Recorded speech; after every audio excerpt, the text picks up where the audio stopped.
वन्दे ब्रह्मपुराधिपं श्रीसहजानन्दं च मूलाक्षरम् श्रेयस्कारणसद्गुणैकनिलयम् श्रीप्रागजिह्वावत ब्रह्मोपासनधारकं गुरुहरिं यज्ञं तथा योगिनं प्रत्येवं प्रमुखं महन्तमनिशं श्रीजे स्वरूपं मुदा। મહિમાનો મહિમા પ્રવચનમાળામાં આજે 12મી ફેબ્રુઆરી 2025 બુધવાર અને પૂર્ણિમાના પરમ પવિત્ર દિવસે તમામ સંતો હરિભક્તોને મારા સાષ્ટાંગ પ્રણામ. જય સ્વામિનારાયણ. હેપી વચનામૃત દ્વિશતાબ્દી મહોત્સવ. હેપી પ્રમુખ સ્વામી મહારાજ શતાબ્દી મહોત્સવ. 16 સાધનનું વચનામૃત સાંભળી રહ્યા છીએ. શ્રીજી મહારાજ કૃપા કરી આપણને સૌને આ મુદ્દો સમજાવવા માગે છે કે જો તમારે ભગવાનની સેવામાં રહેવું હોય અથવા તો એ સેવાની પ્રાપ્તિ કરવી હોય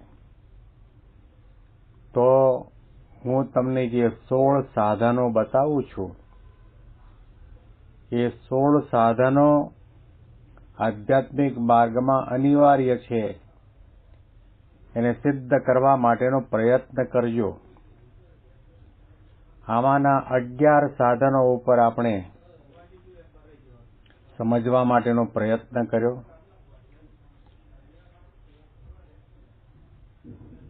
ત્યારે શ્રીજી મહારાજ બોલ્યા જે શ્રદ્ધા, સ્વધર્મ, વૈરાગ્ય, સર્વ પ્રકારે ઇન્દ્રિયોનો નિગ્રહ કરવો, અહિંસા, બ્રહ્મચર્ય, સાધુનો સમાગમ, આત્મનિષ્ઠા, મહાત્મજ્ઞાને યુક્ત એવી જે ભગવાનની ભક્તિ, નિશ્ચળ ભક્તિ, સંતોષ, નિર્દમપણું અને આગળ હવે મહારાજ બતાવે છે દયા.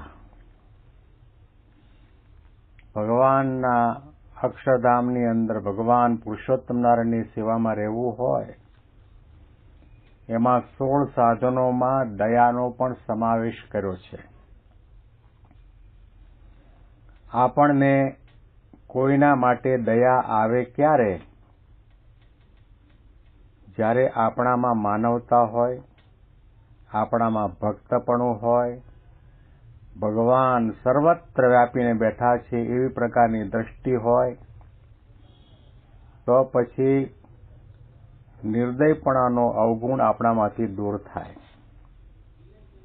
શ્રીજી મહારાજ પોતે વન વિચરણ કરતા કરતા જગન્નાથપુરીમાં પધાર્યા હતા અને ઇન્દ્રદ્યુમ્ન સરોવરના કાંઠા ઉપર પદ્માસન લગાવી ધ્યાન મુદ્રામાં બેઠા હતા અને ત્યાં હજારો નાગડા બાવાઓ હતા. એમાંના એક બાવાએ આવીને બ્રહ્મચારીને કહ્યું, અરે બ્રહ્મચારી ક્યાં ધ્યાન લગા કે બેઠે, દેખો એક કામ કરો, લીલી તાંદળજાની ભાજી તોડી લાવો.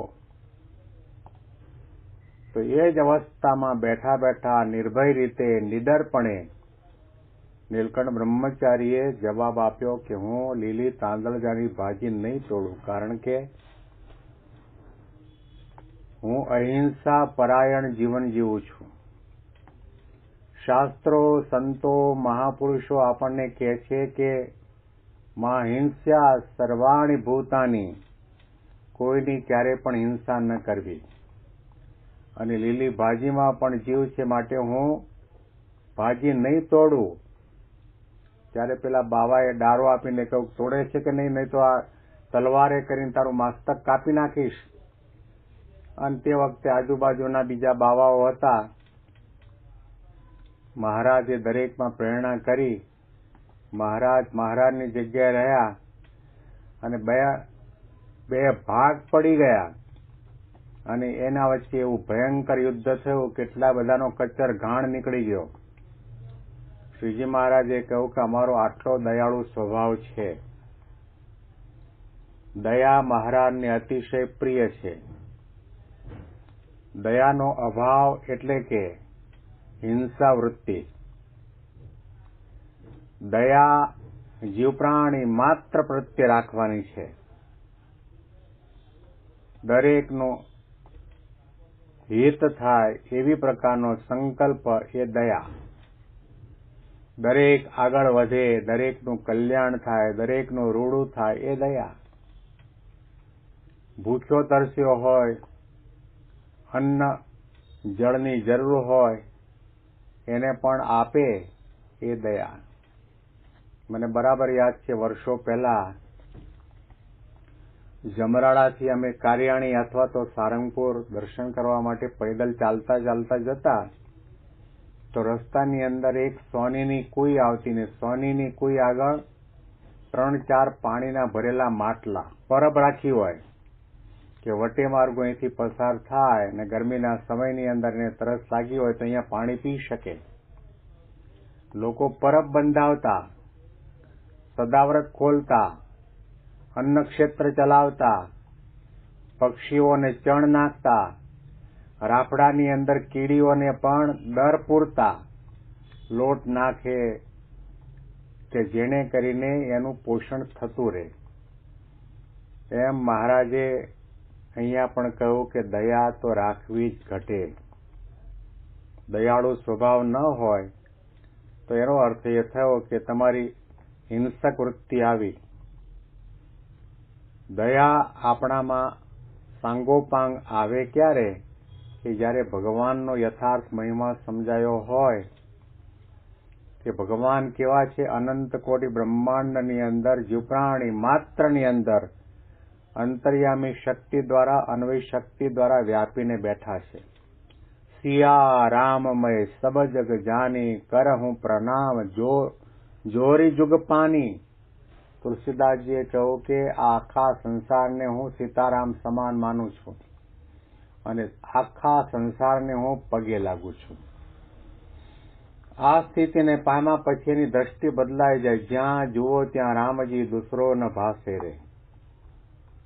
શ્રીજી મહારાજે દયાનો ઘણો બધો મહિમા કયો છે, પણ દયા એ પણ મર્યાદામાં હોવી જોઈએ. મર્યાદાનું ઉલ્લંઘન કરીને વધારે પ્રમાણમાં તમે દયા કરો તો એ પદાર્થમાં બંધન થાય, વ્યક્તિમાં બંધન થાય, સ્થાનમાં બંધન થાય. એટલા માટે કહું કે દયા રાખવામાં પણ મર્યાદા હોવી જરૂરી છે. જેવી રીતે માતાને પોતાનું બાળક નાનું હોય, ચાલતા ન શીખ્યું હોય, મોઢામાં દાંત ન આવ્યા હોય ત્યાં સુધી નવડાવે, ખવડાવે, પીવડાવે, એને આંગળી પકડીને ચાલતા શીખવાડે, બધું બરાબર છે. કારણ કે વાત્સલ્ય ભાવ છે અને દયા પણ છે કે આ બાળક નાનું છે એટલા માટે એની આપણે મદદ કરવી જોઈએ. પરંતુ એ બાળક માટે કિશોર થાય અને કિશોર માટે યુવાન થાય અને કાચી સોપારી કડ ચાવી શકે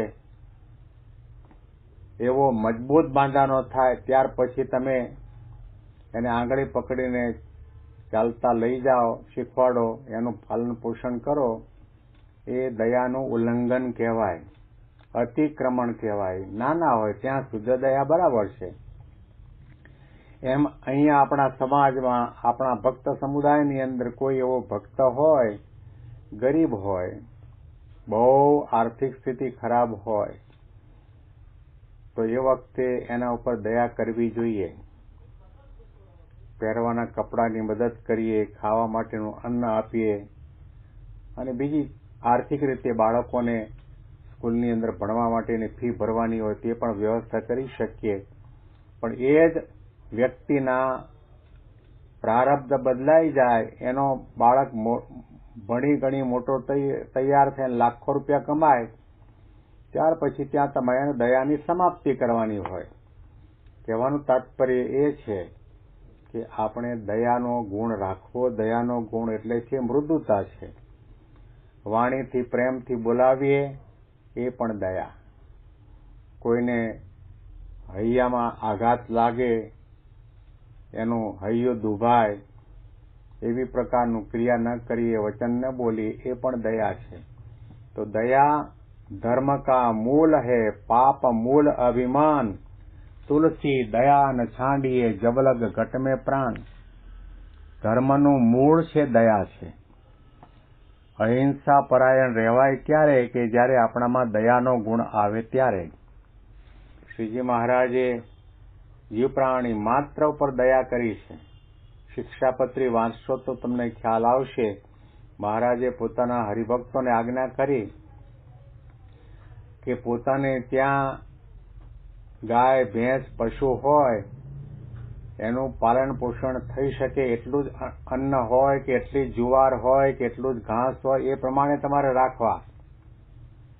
50 ભેંસો અને 50 ગાયો રાખી હોય પણ એને ખવડાવવા માટેનું તમારે 4 પૂરો ન હોય તો એ તમારી માનવતા નથી. મહારાજે કહ્યું કે એનું પણ ધ્યાન રાખવું. કસ્યાપી પ્રાણીનો હિંસા નૈવ કાર્યાત્ર મામકે, સૂક્ષ્મ યોકામત કુણાદિરપી બુદ્ધ્યા કદાચન. મહારાજ એટલા માટે અહિંસક યજ્ઞો પણ કર્યા અને કહ્યું કે દરેકને સમજાવ્યું કે શાસ્ત્ર વિરુદ્ધ થઈને તમે યજ્ઞ કરો છો એમાં દેવ રાજી નહીં થાય. તમે કુકડાની બકરાની હિંસા કરો છો અને કોઈ વખત બાળકની પણ લોકો હિંસા કરતા, તો તમને જેમ તમારું શરીર વાલું છે એમ દરેકને પોતાને પોતાનું શરીર વાલું હોય.